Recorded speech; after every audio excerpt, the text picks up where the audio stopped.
Good day everyone, we're the Team Arcana, a Latin word which means secret. So now we're going to discuss about existential therapy. So here, existential therapy can be described as a philosophical approach that influences a counselor's therapeutic practice. So it focuses on exploring themes such as mortality, meaning, freedom, responsibility, anxiety, and aloneness as these relates to a person's current struggle. So according to Emmy, existential therapy daw does not view clients as being sick, but as a sick of life or clumsy at living and unable to live a productive life. So nakaground daw yun ang yung assumption that we are free daw and therefore responsible for our choices and actions, and that we are the authors of our lives, and that we design the pathways we follow. So there, as you can see here, mo ang goals na dapat ma-achieve in using existential therapy. So the existential therapy movement was not founded by any particular person or group. So dili siya para sa uban nga nag-specific nga person nga naka-discover sa isa ka foundation. So kay example kay sa psychoanalytic theory kay si Freud, and then sa Adlerian therapy kay si Adler. So many streams of thought contributed to it. So isa-isa na to sila ila-ila. So first is Soren Kierkegaard. So siya kay concerned siya sa angst, which is dread or anxiety. Then ano siya nga ang existential anxiety is associated with making basic decisions about how we want to live. Then if di na daw maka-experience og angst or anxiety, then mura daw tag sleepwalkers nga magsigigla tagaw, which means nga dili like maglihok lang to nya dili ta aware kung hata padulong.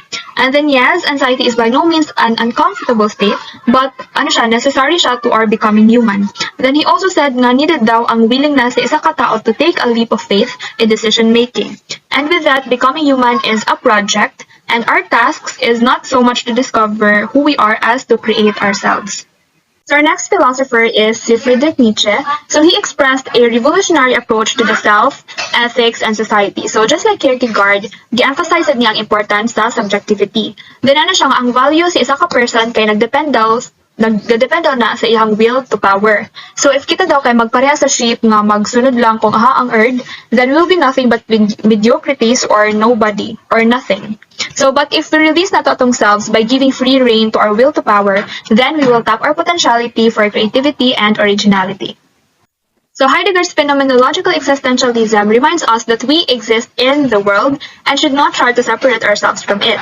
So there are times, diba, na we often feel na we will live forever and can afford to waste days by filling our lives with trivial discussion and routine or kanang mga walay pulos nga mga butang. Then Heidegger also said na our moods daw and sentiments ang mag-reveal if you are truly living or inauthentically based on others' expectations. So it means na if happy ta or contented, then we are living truly. But if the opposite daw atong ipakita or ang atong ma-feel, then we are just living daw based on others' expectations.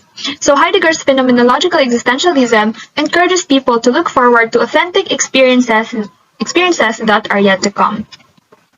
Martin Buber, on the other hand, took a less individualistic stand. So he said that we humans live in a kind of betweenness. That is, there is never just an I, but always an other. So yes, you recognize the necessity nga we have many I or it interactions, especially on our daily lives. But we are seriously limited lang daw if we live only in the world of the I or it.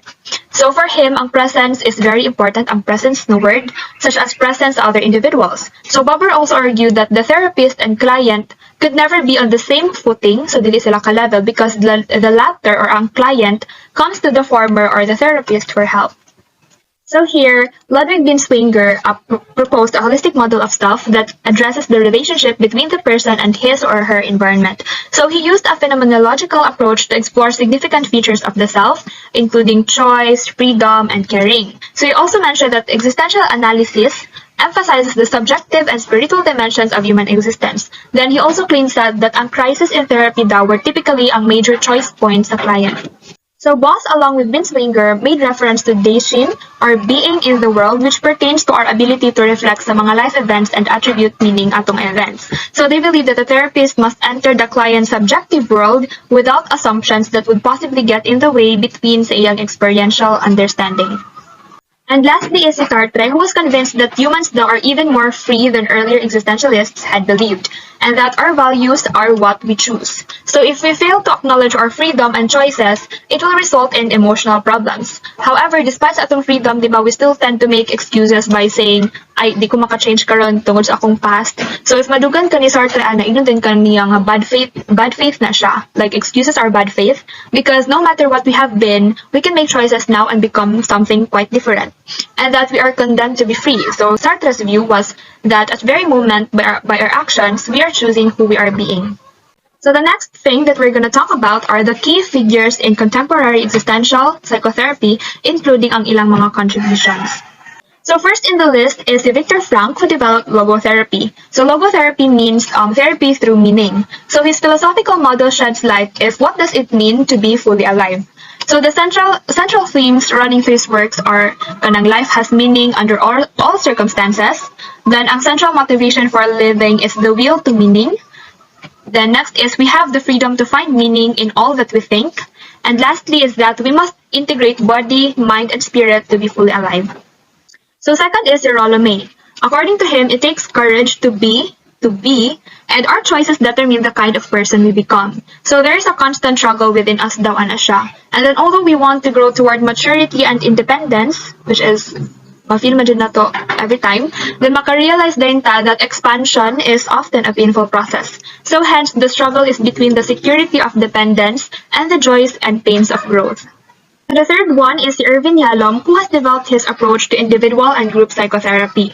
So it is based on the notion that existentialism deals with basic givens of existence, like isolation and relationship with others, death and living fully, and meaningless and meaning. So he believes that most experienced therapists, regardless of theoretical orientation, employ many of the core existential themes.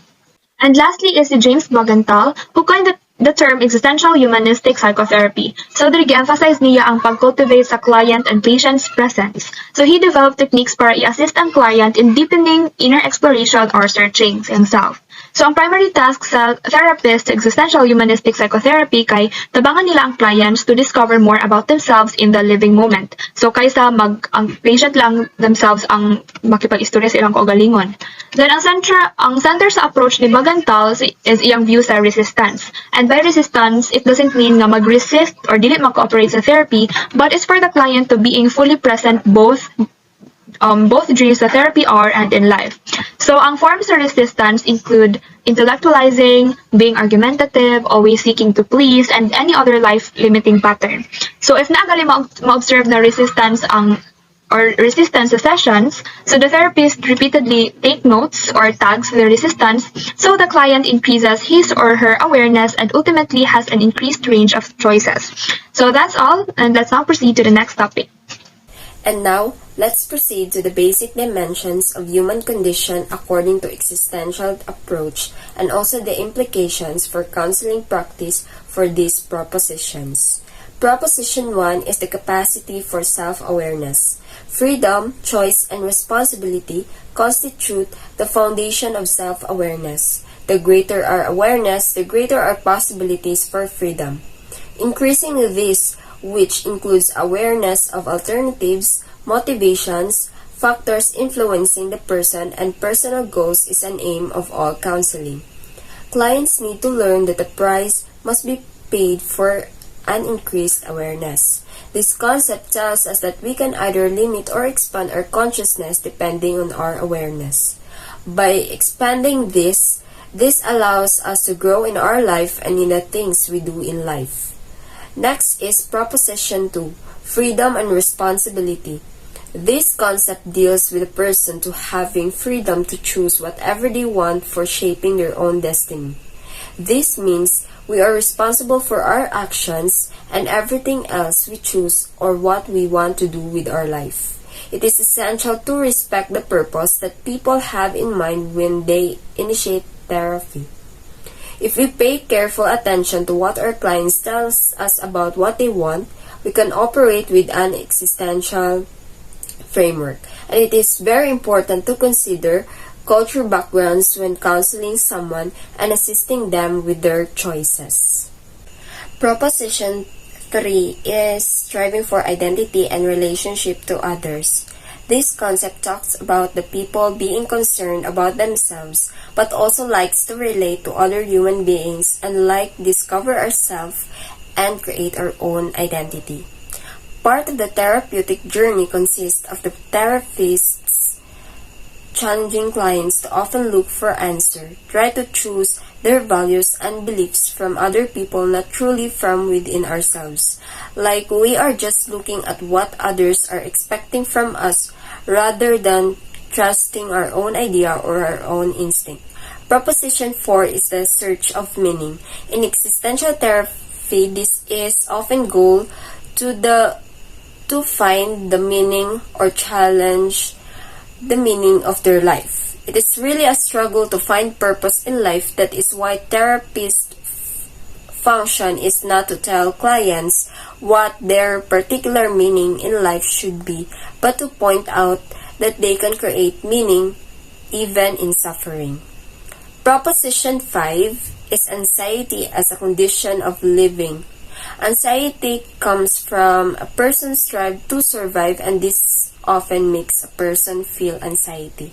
Anxiety can often be a sign one is desiring personal change in which can help with personal growth.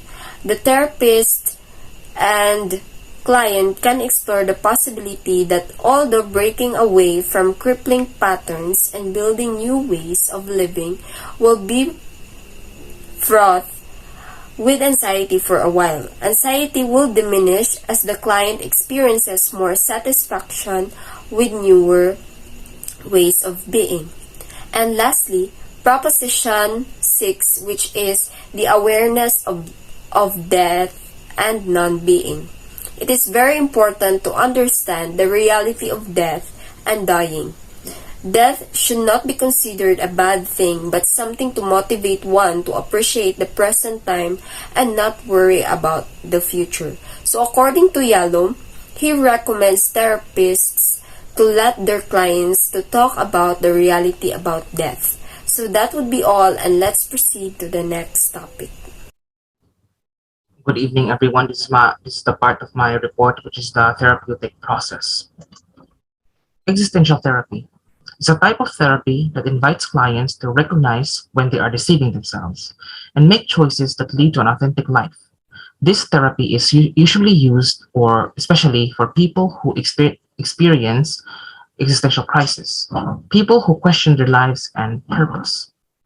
The aims of this therapy is to help individuals face anxiety and engage in action that is based on the authentic purpose of creating a worthy existence, to make them aware that there are alternative possibilities, to make them realize that they have the power to choose and change their way of being in the world.